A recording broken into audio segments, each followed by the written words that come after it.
Welcome to the first module of Mindset. I am so bloody excited to share this with you because I know just how powerful personal development is. Whilst it can sound a little vague and maybe like, what is this even going to cover? Or, ugh, I don't really want to do that. I want to bring us all back down to earth. We've made it halfway with a little bit of breath. So to center our energy, I want you to follow my lead. Close down your eyes. I want you to breathe in to the count of 3, pressing our bellies out. 1, 2, 3. Hold. Release. Breathe out. 1, 2, 3. I want you to hold. 1, 2, 3. Breathe in. 1, 2, 3. Hold. Breathe out. Hold. I'm going to do that one more time. Breathe in.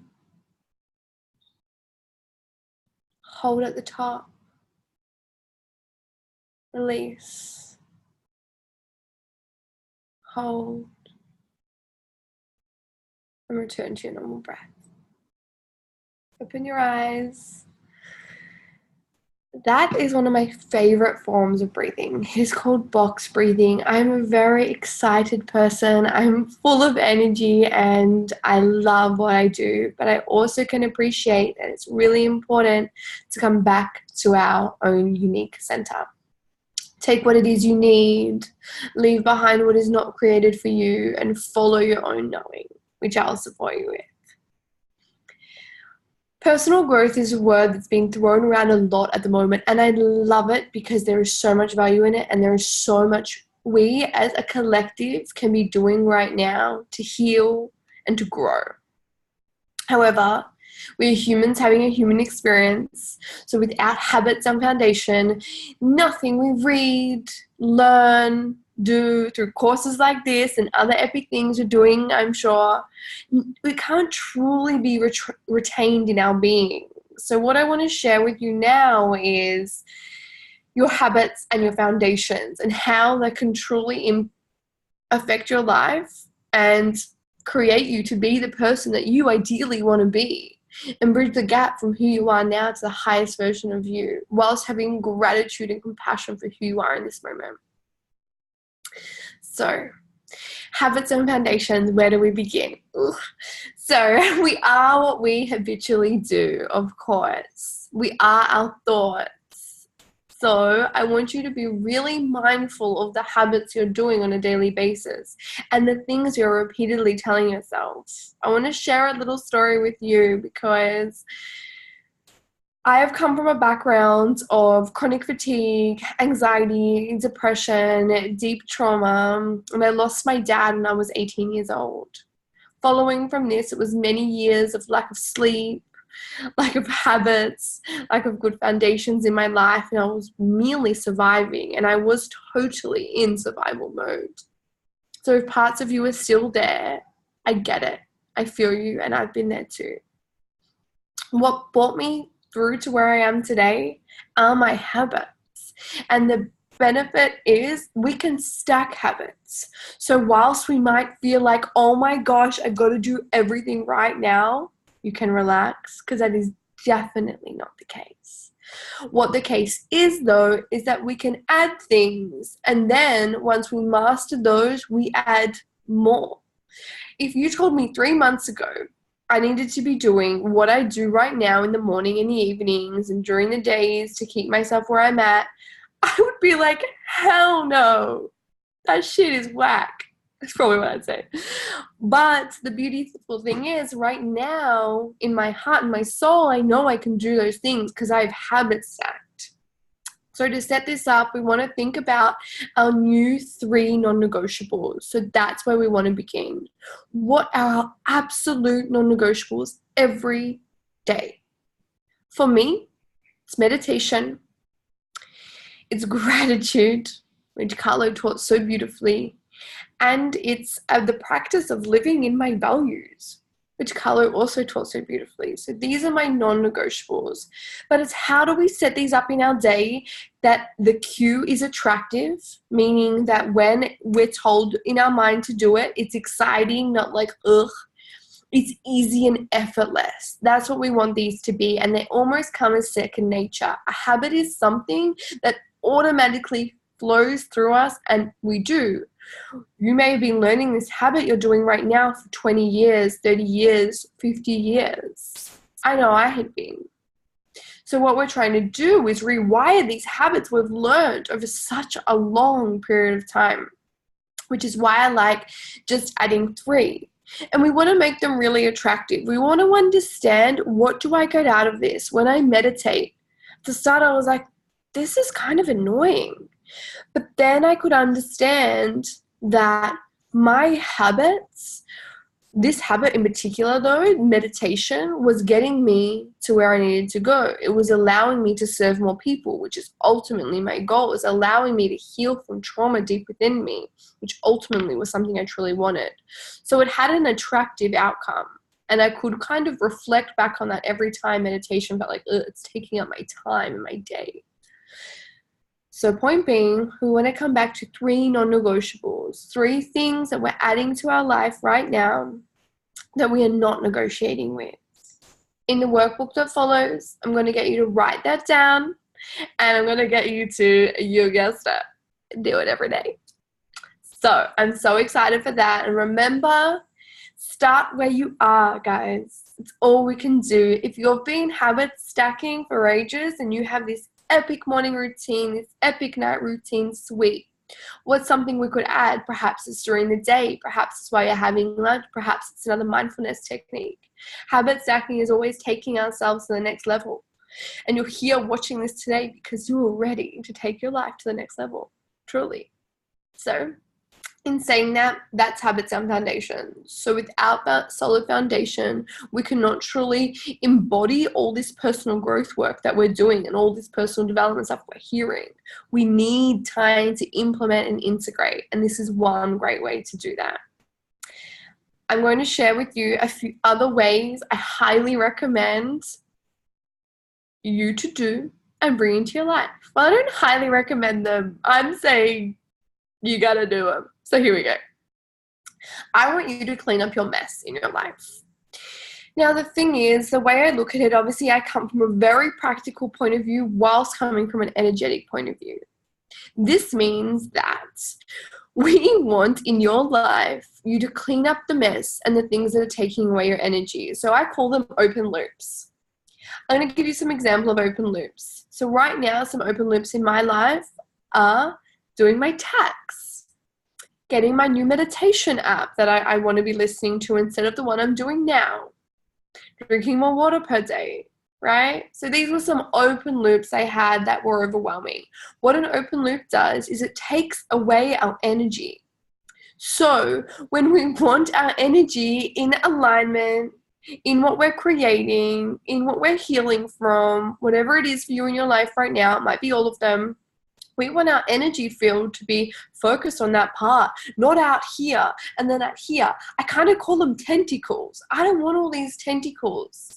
And what happens is why it's an open loop is that loop goes around in my brain. So I might be in creation, but in the back of my mind, it's shit, I need to be drinking more water.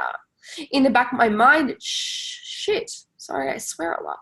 I need to be creating the foundation for my business. I cannot be in full creation whilst I have this energy going out.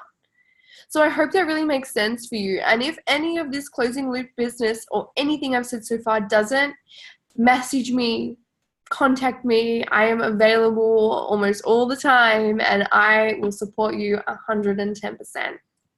This task, this part of this is really, really powerful. So what I challenge you to do is in the workbook, write 20 open loops in your life. If you get to 10 and you think there's no more, I'm calling bullshit in the most loving way possible, because there always will be. They could be small. They could be that you haven't called your mum, or that you haven't apologized to a friend for something you did a few months ago. It can really vary what it is. And there's so many extremes you can go to. It could be as small as the fact that you need new runners. I don't know. Maybe I need new runners.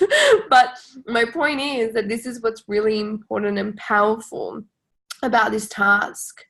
And again, the reason is because we want to clean up our lives so we can be in full creation.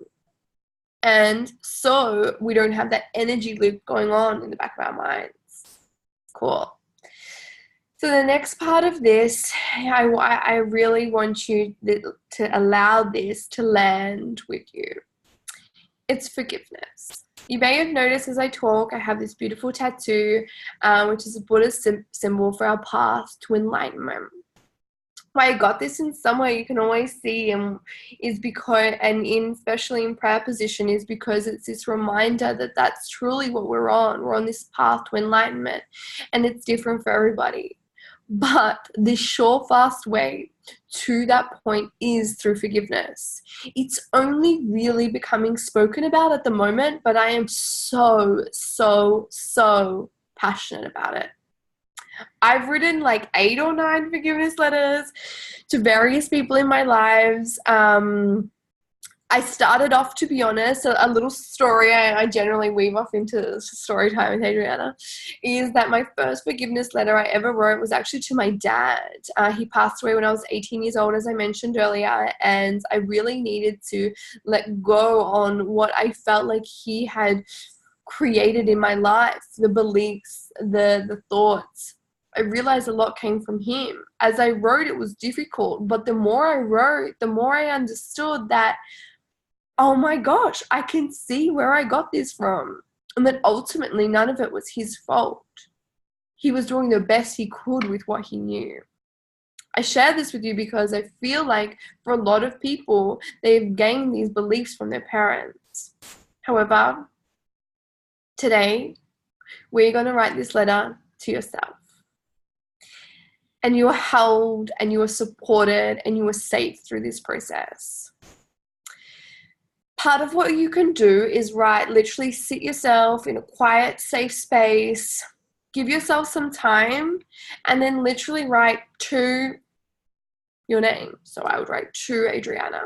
You can write in whatever tense feels best to you. I kind of tend to write from a perspective where I'm like, you, kind of out of body. I use the words like, you did this to me, and you were like I'm talking to someone else outside of my body, but it's really to me. What you want to do is kind of generate a story around your life and why you are the way you are. What you're trying to see in this is you'll start to notice your limiting beliefs, your blockages, these preconceived ideas you set around yourself, the way you talk to yourself. So start off with all of that, create a story around it, feel the anger, feel the pain. That's okay. And then we want to move into moving through that, allowing those emotions, and we want to move through to forgiving ourselves. And this process is really powerful, but you really want to feel this. You really want to be looking at it like, okay, I understand. And this may tangent into other parts of your life, and that's okay. I understand why I haven't shown up that way yet. I understand why I'm too afraid to put myself out there on social media. I understand why I keep creating these same patterns with romance in my life. I understand why I keep attracting the same thing into my life. And I forgive you, and I let it go. And I understand you were doing the best you could with what you knew. It will look different to everybody. There is no right or wrong way. Follow your heart on this one. Follow in this inner knowing, right? This stuff is also we can move into even more creation, because that's what I'm all about. But this stuff first, our habits and our foundation with non-negotiables, right? Our closing of loops and our clearing up of the mess of things that are taking away our energy in our life, and our forgiveness process are the pillars and the foundations of stepping into full creation in what we want in our lives. This is some of the most powerful transformation work I have done in my whole entire life. The forgiveness process can be incredibly heavy. Of course, if you feel like from writing this as someone specifically you need to write to, I definitely recommend that. For me, this person was my dad. I really needed to let go of what had happened between us and how that was no longer serving me. And obviously he's not here to share that with. So I really honored in myself that this was really, really important and really powerful. Great. So you know exactly what you need to do now. I'm going to send you on your way and you're going to get this done and it's going to be beautiful. The forgiveness process may bring up a lot. If it didn't, you probably want to dive deeper in. Ask me any questions you need to. Write the letter. Have compassion for yourself. Be an observer of the situation. This is bringing everything into our awareness. And then we can start to move through it. And then we can truly start to create a life that we want to live. I'm excited for you guys. Thank you for listening. I'll be back soon and we'll do part 2. And I'll show you some really cool shit on getting your ass into gear. I love you. Thank you for being here. Let's do this.